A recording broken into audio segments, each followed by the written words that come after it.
So, Assalamualaikum student. Good morning everyone. So today we are going to continue with our new topic. After we have completing the derivatives. So today we are going to have a look on the integration one. Okay. So here we are today now. We're going to have a look at the slides of integration.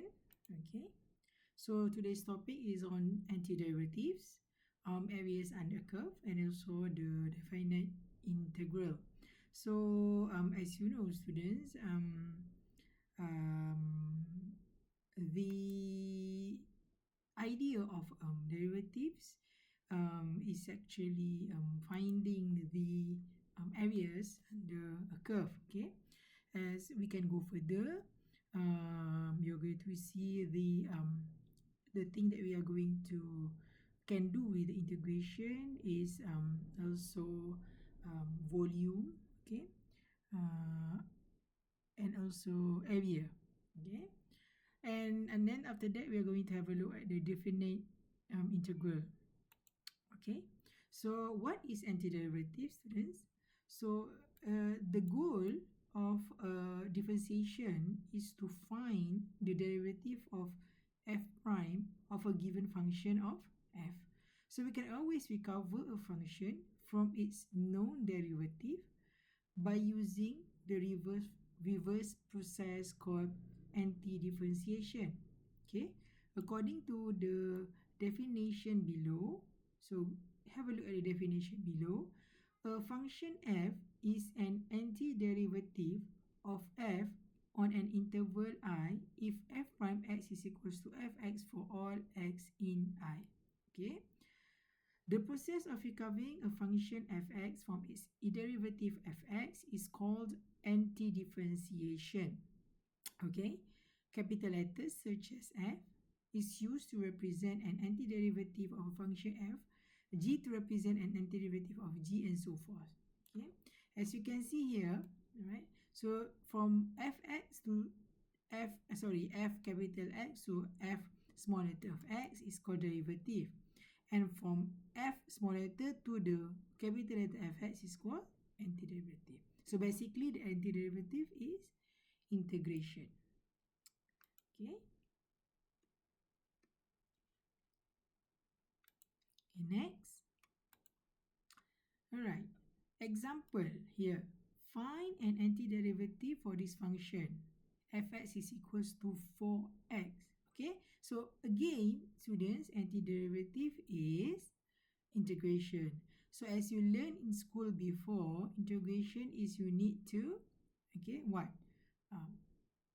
X 4x squared over 2, which is 2x squared. Okay, because you have learned in school before, so this is easy for you. But this is the definition of the integration, which is called antiderivatives. So the function fx equals to 2x squared is not the only function whose derivative is 4x.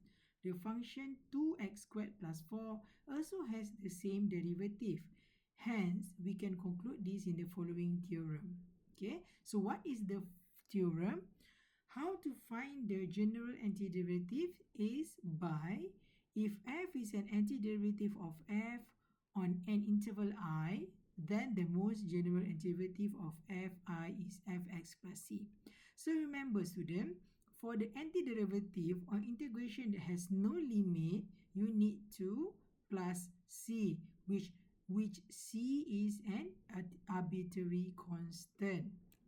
Okay, so now the most general antiderivative of f on I is a family of function fx plus c, in which the graphs are actually vertical translation of one another. So example, find an antiderivative of fx is equals to 3x squared. That satisfies f1 is equals to -1. So now here, student, okay, as a solution, the general antiderivative of fx is 3x squared. Okay, so is apa ni? Fx is equals to x cube over 3 times 3 potong 3, okay, plus c. So it is equals to x cube plus c. So fx give all the antiderivative of fx as in the curves, as you can see here. Okay, there's so many choices, right? But the condition given here satisfy of f1 is equals to -1. So now we can determine, okay, the values for c. So how to find the values for c is by substituting x equals to 1 into fx is equals to x cubed plus c. So now we get 1 here, right? Negative 1. Negative 1 cube is negative 1. 1. So C is equals to -2. And solve the equation. And then we will get C is equals to -2. Alright? Alright. Hence, the antiderivative of fx is fx is equals to x cubed minus 2, which satisfy f1 is equals to -1. Okay? So now the antiderivatives formula k is a non-zero constant. So this is the function and this is the general antiderivatives, okay, or the integration. So as usual, as you have learned before in school, x to the power of n given the function. So the general antiderivatives is 1 over n plus 1 x to the power n plus 1 plus c, provided that n is not equals to -1. Okay. Second one, sine kx is equals to -1 over k cos kx plus c. Okay, cos kx is 1 over k sine kx plus c. Secant squared kx is equals to 1 over k tangent kx plus c. Cosecant squared kx is equals to -1 k cot kx plus c. Secant kx tangent kx is equals to 1 over k secant kx plus c. And cosecant kx cot kx is equals to -1 over k cosecant kx plus c. Okay, so for example here, okay, find the general antiderivative of each of the following function. All right, given fx is equals to x to the power of 5. Okay, so the antiderivative is x to the power of 6 over 6 plus c. Okay, and here I already wrote this answer because using this personal size of slides. Okay, for the recording using OBS, I cannot use pen on my slides, right? So I have written it earlier. As for the B, okay, the question is gs is equals to 1 over square root of x. So the antiderivative is equals to half x to the power of half plus c. Okay, so I forgot to put it here. The answer should be plus c. Here, hx is equals to sine 2x. And the answer would be the antiderivative is -half cos 2x plus c. Okay, so this one cos x over 2. Okay, I think I have written it here, but somehow it's been deleted or gone somewhere. But never mind, you can try to do it yourself. Cos x over 2 should be what? Here 1 over 1 over 2, which means 2 sine x over 2 plus c. Okay, so this is easy, students, right? Now this is the rule, derivative rule, that also lead to corresponding antiderivative rules. We can multiply any antiderivative with constants and add subtract antiderivative. Okay, so this is the antiderivative linearity rules. Okay, for example, the first one, constant multiple rule, kfx, right? So for the function of kfx, the general function is kfx plus c. Okay, because k is a constant. So now for the negative rule, given that the function is negative fx, so the general antiderivative is negative fx plus c. Sum or difference rule, okay, as the function is sum or add or minus, all right, or difference, so as well as the general antiderivatives, they can also sum or also difference, and also don't forget to plus c. For example, here, find an antiderivative of this one. Okay, as you can see, we have already answered on the previous slide, so it's easier for you to calculate. So for the first one is 3 over 2x to the power of half minus half cos 2x, all right, plus c. Don't forget to plus c. Okay, as you can see here, so we have already answered this one, so you can just simply put it here, but don't forget to plus c. Okay, students, so now, okay, we want to see the areas under a curve. Okay, the antiderivative or integration is a very important, and it will help us to find the areas under a curve. Okay, compared to differentiation, where differentiation we can find the rate of change, we can find the shape of graph, just like last week lecture, all right, where you can actually find the whether the shape of graph, whether it's concave up, concave down, so on and so forth, right? So now for the okay, for the antiderivative, okay, as you can see here, okay, areas under a curve. Okay, student, all right. The area problem is to define integrals, what the tangent and rate of change problems are to derivative. Just like I explained for you before. So the area problem, interpretations of definite integral and the definition of definite integrals. So assuming that a function fx that is positive on some interval ab, the aim is to find the area of the region between the function and the x-axis. Okay, this is the function and this is the x-axis. Hence, we can find so this is the green one is the area of the graph, right? For example, students, determine the area between fx equals to x squared plus 1 on 0 to 2. Okay, finding the areas under a curve, you need to have the limit. All right.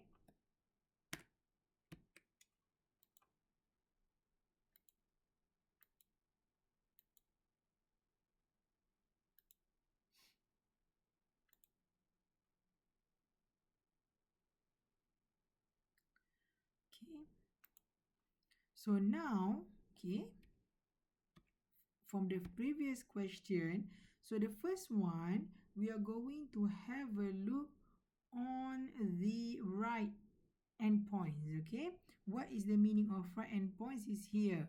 You want to find the areas by looking at the right endpoints. All right, so now estimate the areas by dividing up the interval into n sub intervals, each of which delta x is equals to b minus a over n. So in this case, the b is 2, the a is 0. So 2 minus 0 divide by n.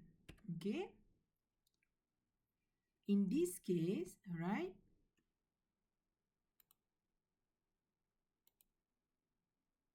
Okay, student. I'm sorry about that. Okay. So now we continue again. All right. here, all right, 2 minus 0 divide by 4. So it in this example, all right, the n or the subintervals is equals to 4. So now we find it as 2 over 4 is half, right? So form a rectangle whose height is given by the function value at a specific point in the interval, and then find the area of each of these rectangles and sum them up, and this will be an estimate of the area. So as you can see here, okay, it used the right endpoints, which is here 0.5 or half times f of half, which is what is here 1.5 over 4 lah, here 1.25 I think, if I'm not mistaken. So half times 5 over 4 plus half times 2, okay, plus half times 13 over 4 here plus half 5, right? And then together it add together to find the areas under the curve. For this one is 5.75. Okay, so now as we can see here, okay, so the curves is much more smaller, and as you can see here now, the function want to try to find the areas under the curve using the left endpoints. Okay, just now we are using the right endpoints. Okay, and here we are going to use the left endpoints, which it took the value of here, and here. So as you can see here, half times f of f0, which is half times 1, okay, and here half time 5 over 4, half time 2, and half time 13 over 4. So the areas under the curve for the left endpoints is around 3.75. Okay, and then the second one, it took the median, or at the middle of the rectangle. Okay, so in this case, okay, half time f over 1 over 4, here is 1 over 4, okay, which is 17.6 I think, and then half times the area of a the point of 3.4, which is 25 over 16 approximately, and 5 over 4 here, which is 41 over 16, and here 65 over 16. So the estimated area for the middle and middle point is 4.625. All right. Okay, so now example that that I'm going to show you so that you can do another example by yourself is this one, right? Estimate the area between fx is equals to x cubed minus fx squared plus 6x plus 5, and the x-axis on 0, 5 using n is equals to 5 subintervals and all three cases above for the heights of each rectangle. Okay, so we want to find area under of this curve. Okay, but we want to use the using the rectangle function, just like before, just like an example before, right? So first of all, we need to find the delta x. All right, so hold on a moment. I want to change for the transition to my section. Okay, as you can see here, all right, as you can see here, right, so the subinterval from the problem before is given 4 minus 0 over 5. You'll get 0.8. So the subinterval is from 0 to 4 is 0, 0.8, 1.6, 2.4, 3.2, and 4. So how you are going to get this is by just added just add 0.8 to the value before. Okay, so 0, 0.8, 1.6, 2.4, 3.2, and 4. So to find the area for right end point, so here we label it as AR. AR stands for right end point. So here we get 0.8 times the F 0.8, approximately 7 here, 0.8 times 1 point f of 1.6, which is around 6. All right, 0.8 times f of 2.4, approximately 5 here, 0.8 times f of 3.2, which is 6, and 0.8 times f of 4, which is approximately 13 here. So the total of the sum of this added rectangular areas is 28.96, right? So this is for the right end point. Okay, so now student, we're going to have a look at the left end point. Okay, so the apa ni lukisan dia, so the drawing is a bit better from the one that I drew on the previous section, right, students? So the area estimation using the left end point for each of each interval for the rectangular height, okay, is given below. Okay, it should be AL here, no AR.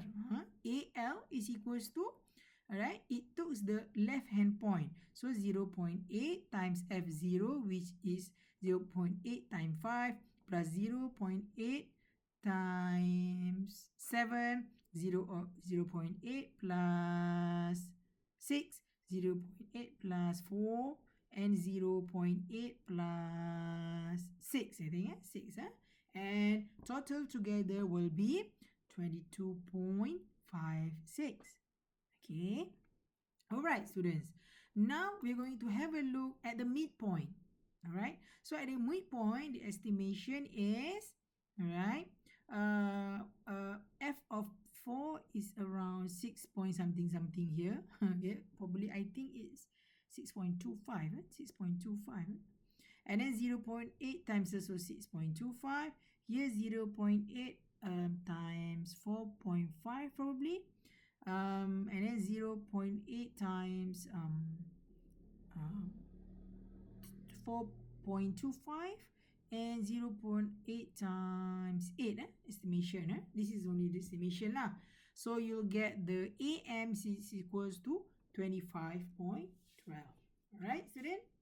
So by calculating this actually, okay, this is how you can find the area of a curve by using the rectangular, okay, and then you can calculate using the point for the left end points or right end points, and also the middle point or midpoint.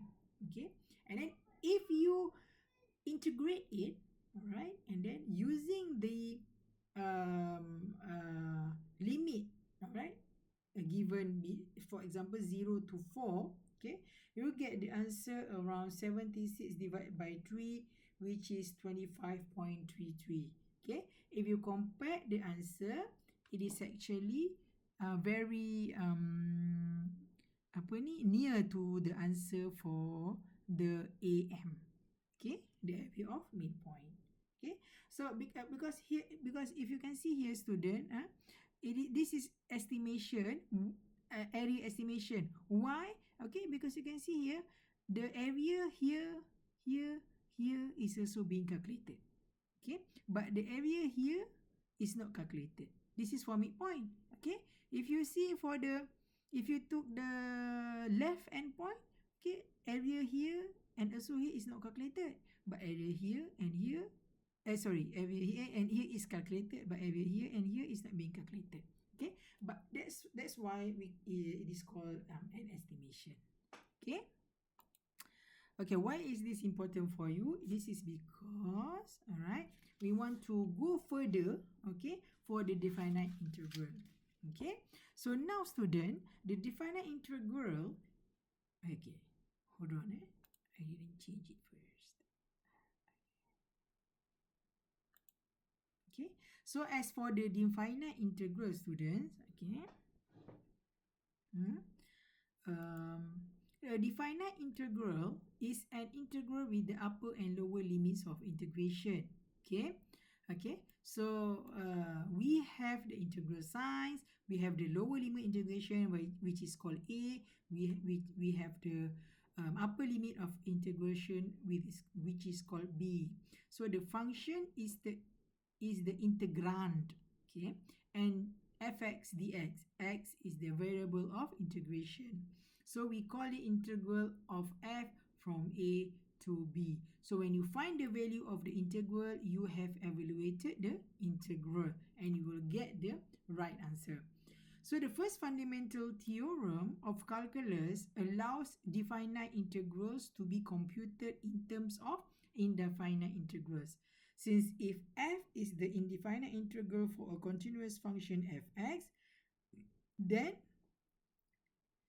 integral of f from a to b fx dx is equals to fb minus fa. Okay. So the properties of definite integrals. So this is the theorem, students. When f and g are the functions which are integrable over the interval a, b, so the definite integral satisfies the rules in the given table. Okay, so this is the rule. Okay, if you can see here, the first one is order of integration. From b to a fx dx is equals to negative a to b fx dx. Okay, 0 with interval, okay, which means a to a, right, fx dx is equals to 0. As easy as you can, if you understand, is it means that there's no area under that curve, hence it is equals to 0. Okay, constant multiple from a to b kfx dx, you can simply take out the k outside, all right, any constant k. The sum and difference, okay, for the integration, okay, you can simply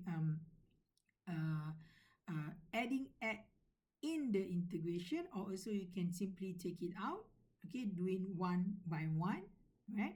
The additivity, all right, from a to b to c for the same function is actually equals to for a to c for the same function.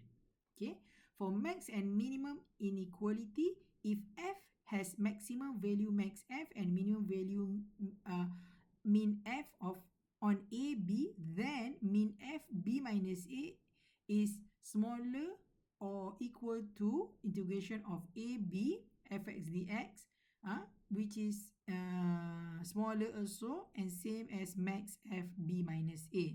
Okay, so this is the inequality max minimum. So the domination, right, is as shown in this formula. Okay, so order of integration in defining a to b fx dx, we move from left a to right b across interval ab. What happens if we now try to move from right b to left a? Okay, for example here, from a to b to from a to b, from a to b fx dx. Okay, given that fx dx from b to a is equals to fa minus fb, which is in this case negative fa plus fb, which is actually negative fb minus fa, which is actually negative a to b fx dx. So the backward order of integration is defined as b to a fx dx is equals to negative a to b fx dx. Okay, so this is the order, rule 1, which is order of integration. So 0 with interval, okay, which is I already said before, although we have only defined the integral over an interval AB, when A is smaller than B, it is convenient to have a definition for the integral over AB when A is equals to B. That is for the integral over an interval of 0 with, okay, which means from a to a fx dx, and it means that there's no area under this curve. I mean, there's no area at all. Okay, and hence is equals to 0. Okay. All right, students.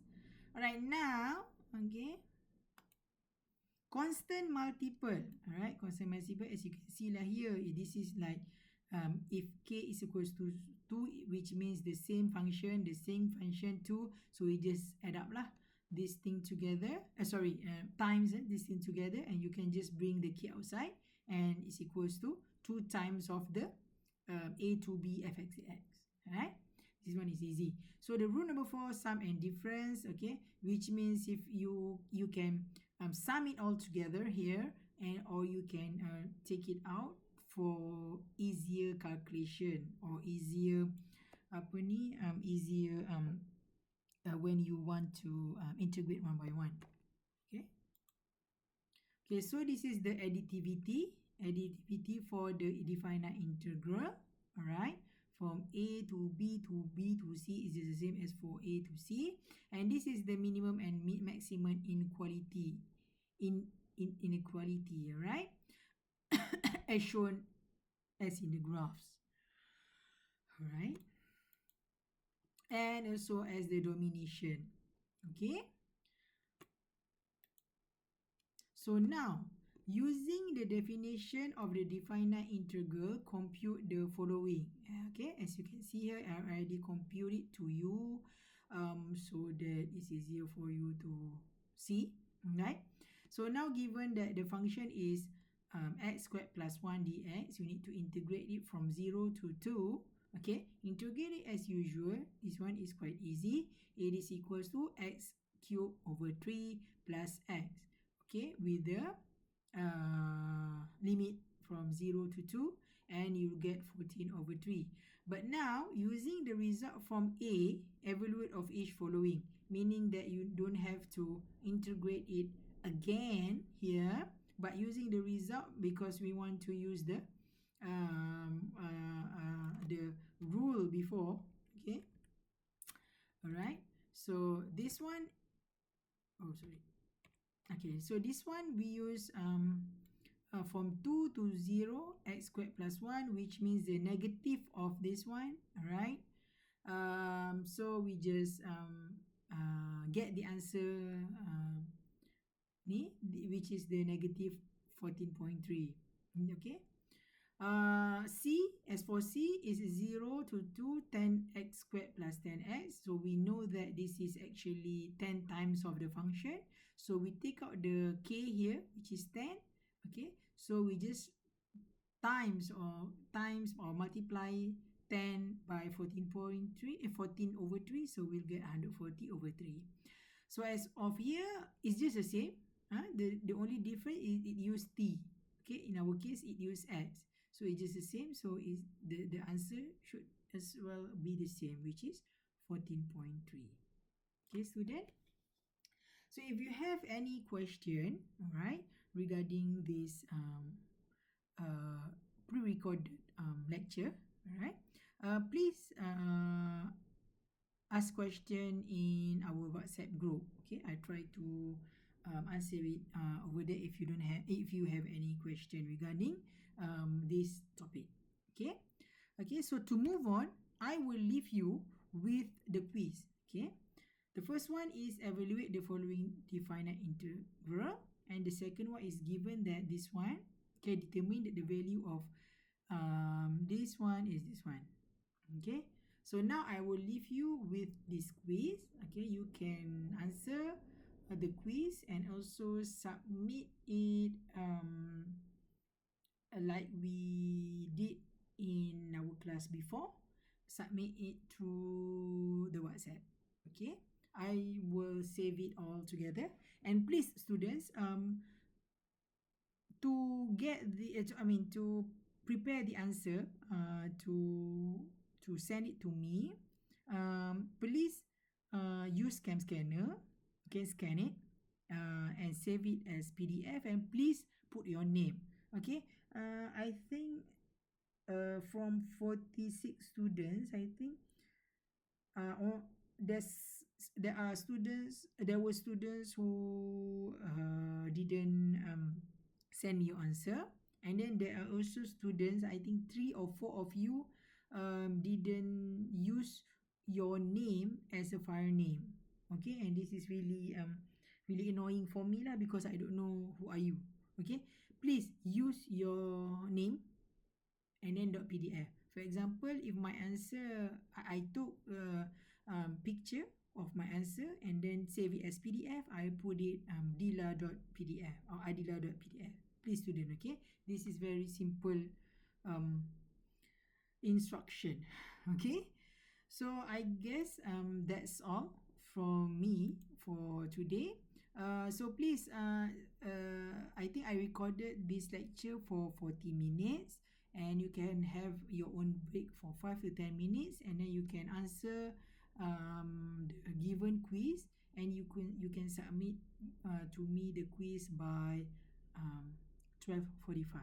Okay, so that's all for me today, and thank you very much for listening to my lecture. I hope you understand my lecture, and have a good day, and thank you, and assalamualaikum warahmatullahi